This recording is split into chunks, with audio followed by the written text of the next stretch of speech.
আর কতকাল কাঁদবে ভক্তরা? ক্রিকেট প্রেমীদের আবেগের মূল্য কি দিবে কোনোদিন এই দলটা? একটা ট্রফির আক্ষেপ কি আজন্মকাল?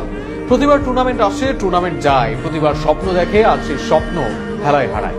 গাছাড়া ভাব, দায়িত্বহীন ব্যাটিং, যেন ম্যাচটা শেষ করলেই বাঁচে অনেকে। আবেগের বিনিময়ে বারবার হতাশার কি কোনো শেষ নেই? 136 রানের লক্ষ্য শুনতে কি বেশি মনে হয়? এই টার্গেটে আজ পাকিস্তানের বিপক্ষে হার মানল বাংলাদেশ। এশিয়া কাপের ফাইনালের স্বপ্নটা ভেঙে চুরমার হলো। প্রশ্নটা এখন একটাই, আর কত অপেক্ষা করবে দর্শকরা? আর কতবার চোখের পানি ধরে রাখবে তারা? প্রতিবার স্বপ্ন দেখে, প্রতিবার মনে হয় এবার কিছু একটা হবে।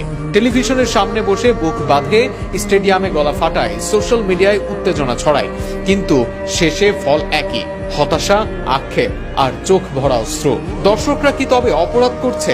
নির্লজ্জের মতো প্রতিবার ক্রিকেট দেখতে বসা কি তবে ভুল? যে মানুষগুলো জীবনের শত কষ্ট ভুলে, পরিবার সমাজ ভুলে শুধু দেশের ক্রিকেটকে ভালোবেসে যায়, তারা কি একটা ট্রফি ডিজার্ভ করে না? বারবার ফাইনালের কাছে গিয়েও হাত খালি ফেরে, বারবার মাঝপথে স্বপ্ন থেমে যায়, এটা কি ন্যায্য? বাংলাদেশ ক্রিকেট শুধু একটি খেলা নয়, এটি কোটি মানুষের আবেগ। প্রতিটি জয়ে মানুষ নেচে ওঠে, প্রতিটি হারে ভেঙে পড়ে। এই মানুষগুলোর জন্য একটা